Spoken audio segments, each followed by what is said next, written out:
नमस्कार, स्वागत है आपका हमारे चैनल पर। मैं हूं आपके साथ शिप्रा सैनी। महाराष्ट्र से बड़ी खबर है। शिवसेना नेता संजय राउत का बड़ा बयान सामने आया है। संजय राउत ने कहा है कि 2024 में मोदी को हराना मुश्किल होगा। इतना ही नहीं, राउत ने यह भी कहा है कि मोदी के सामने विपक्ष के पास कोई विकल्प नहीं है। इसके अलावा संजय राउत ने राहुल गांधी पर भी निशाना साधा है।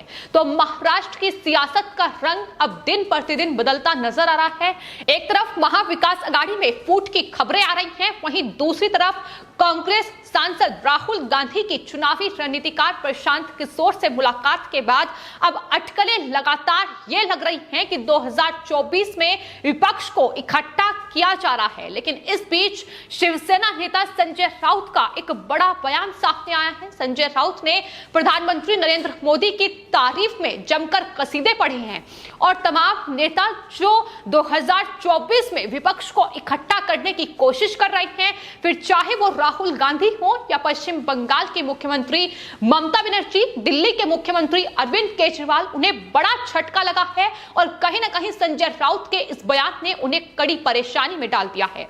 संजय राउत ने एक इंटरव्यू के दौरान प्रधानमंत्री नरेंद्र मोदी की तारीफ करते हुए यह कहा है कि प्रधानमंत्री मोदी के सामने विपक्ष का कोई चेहरा नहीं है। संजय राउत ने कहा कि मेरा मानना है कि नरेंद्र मोदी देश और भारतीय जनता पार्टी के एक बड़े नेता हैं। इस बात को कोई नकार नहीं सकता है कि पिछले 7 सालों में बीजेपी ने जो सफलता हासिल की है वो सिर्फ नरेंद्र मोदी की वजह से की है। संजय राउत ने कहा कि प्रधानमंत्री नरेंद्र मोदी का सामना करने के लिए फिलहाल विपक्ष के पास कोई विकल्प नहीं है।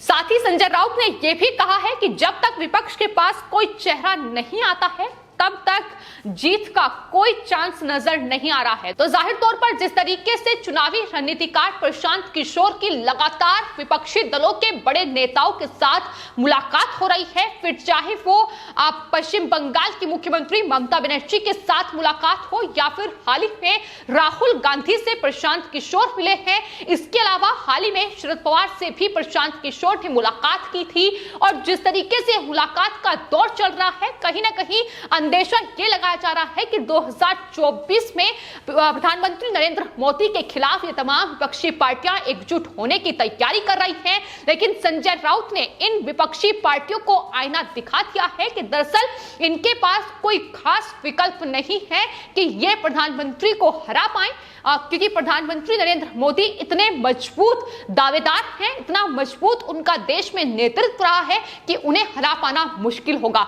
हालांकि आपको बता दें, संजय राउत की तरफ से एक बार फिर से ये दोहराया गया है कि प्रधानमंत्री नरेंद्र मोदी का मुकाबला अगर कोई कर सकता है तो वो शरद पवार है। एनसीपी चीफ शरद पवार को विपक्ष का चेहरा बनाया जाए, ये एक बार फिर से मांग संजय राउत की तरफ से की गई है। तो ये पहला मौका नहीं है जब इस तरीके से वो शरद पवार को लेकर ये बात कह चुके हैं, बल्कि इससे पहले भी राहुल गांधी और कांग्रेस पार्टी पर निशाना साधते हुए संजय राउत ये मांग कर चुके हैं कि दरअसल यूपीए का चेहरा शरद पवार होने चाहिए और तभी 2024 में प्रधानमंत्री को हराया जा सकता है। आपको ये बता दें कि महाराष्ट्र में फिलहाल महाविकास आघाड़ी सरकार चल रही है। 3 पार्टियां हैं, शिवसेना, एनसीपी और कांग्रेस पार्टी। लेकिन गतिरोध जिस तरीके से बढ़ रहा है, शिवसेना और कांग्रेस पार्टी आमने सामने हैं। और एक बार फिर से जब संजय राउत से यह सवाल किया गया कि आखिर क्या कांग्रेस पार्टी में जो राहुल गांधी हैं या प्रियंका गांधी वाड्रा हैं वो चुनौती नहीं दे सकते हैं क्या, इस पर संजय राउत ने जवाब दिया है कि कांग्रेस पार्टी का अस्तित्व खत्म हो चुका है। कांग्रेस में भी नेतृत्व को लेकर फिलहाल संकट चल रहा है, इसलिए पार्टी अभी तक अध्यक्ष का चुनाव नहीं कर पाई है। यानी सीधे तौर पर राहुल गांधी, प्रियंका गांधी वाड्रा और सोनिया गांधी पर तंज संजय राउत की तरफ से कसा गया है।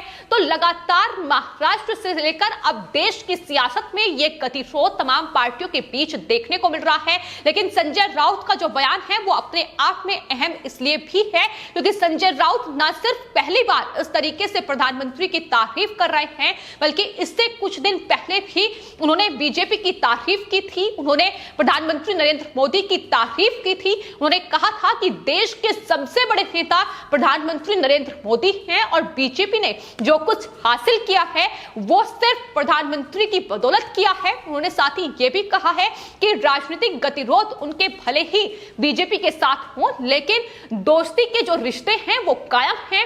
और लगातार उद्धव ठाकरे ने जब प्रधानमंत्री नरेंद्र मोदी से हाल ही में राजधानी दिल्ली में मुलाकात की थी, उसके बाद कहीं ना कहीं शिवसेना के ये सुर बदले नजर आ रहे हैं। आखिर इसके मायने क्या हैं, इस पर अभी कोई टिप्पणी नहीं की जा सकती है, क्योंकि लगातार बयानों में उलटफेर देखने को मिल रहा है। लेकिन अपने आप में विपक्ष को आईना दिखाने के लिए संजय राउत का यह जवाब काफी है कि दरअसल विपक्ष जो तैयारी कर रहा है 2024 के लिए, वो तैयारी उनकी बिल्कुल विफल है जब तक वो एक मजबूत चेहरा नहीं खोज लेते। लेकिन जिस तरीके से एक बार फिर पैरवी की गई है कि एनसीपी चीफ शरद पवार को विपक्ष का चेहरा बनाया जाए, प्रधानमंत्री नरेंद्र मोदी का मुकाबला शरद पवार कर सकते हैं, उसको लेकर भी अब एक बार फिर सवाल उठने लगे हैं कि क्या संजय राउत एनसीपी के प्रवक्ता हैं जो इस तरीके के बयान वो देते हैं और इस तरीके से एनसीपी की पैरवी करते हैं। लेकिन महाराष्ट्र में महाविकास अघाड़ी जो 3 पार्टियों की सरकार चल रही है, अब उस बयान के बाद क्या कुछ गतिरोध देखने को मिलेगा, ये आने वाले वक्त में देखना होगा। लेकिन फिलहाल महाराष्ट्र में शिवसेना, एनसीपी और कांग्रेस पार्टी हर एक मुद्दे को लेकर अलग अलग राय रख रही है, लगातार मतभेद उनमें देखने को मिल रहे हैं और यही वजह है कि महाराष्ट्र में कहीं ना कहीं शिवसेना और कांग्रेस की यह टक्कर अब मुश्किलें सरकार के लिए खड़ा कर सकती है। महाराष्ट्र में उद्धव ठाकरे सरकार मुश्किलों में फंसती नजर आ रही है, क्योंकि एक तरफ शिवसेना के नेता संजय राउत लगातार कांग्रेस पार्टी और राहुल गांधी पर निशाना साध रहे हैं, नेतृत्व कांग्रेस पार्टी का कमजोर बता रहे हैं, और दूसरी तरफ एनसीपी चीफ शरद पवार को विपक्ष का चेहरा बनाया जाए, यूपीए गठबंधन का नेतृत्व जो है वो शरद पवार के हाथों में सौंपा जाए, ये मांग लगातार संजय राउत की तरफ से की जा रही है। तो आखिर ये गतिरोध महाराष्ट्र में क्या रंग लेकर आएगा, ये आने वाले वक्त में देखना होगा।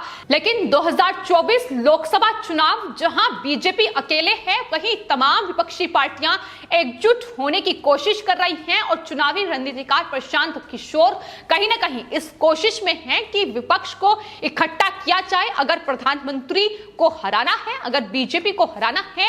लेकिन ये कोशिश कहीं ना कहीं पूरी तरीके से विफल साबित हो रही है, जिस तरीके से गतिरोध लगातार पार्टियों में देखने को मिल रहा है। हालांकि ममता बनर्जी से लेकर दिल्ली के मुख्यमंत्री अरविंद केजरीवाल और यहां तक कि राहुल गांधी, तमाम विपक्षी पार्टियां ये कई मौकों पर कह चुकी हैं कि बीजेपी के खिलाफ एकजुट होना होगा। लेकिन शिवसेना का यह बयान जिस तरीके से आया है वो साफ तौर पर बता रहा है कि 2024 में एकजुट होना बेहद मुश्किल है, क्योंकि अगर गतिरोध अभी से इस तरीके से बढ़ रहा है तो जो थर्ड फ्रंट बनाने की तैयारी संजय राउत की तरफ से भी की गई थी और साथ ही शिवसेना के तमाम नेता इसको लेकर बयानबाजी करते नजर आए थे कि दरअसल एक थर्ड फ्रंट बनाया जाए और उसमें कांग्रेस पार्टी को शामिल ना किया जाए और मोदी का मुकाबला किया जाए। ये तमाम जो कयास हैं ये लगातार लगाए जा रहे हैं, इसको लेकर भी कोशिशें हो रही हैं। लेकिन जो रिजल्ट है, जो नतीजा है, वो कहीं ना कहीं दिखाई दे रहा है कि तमाम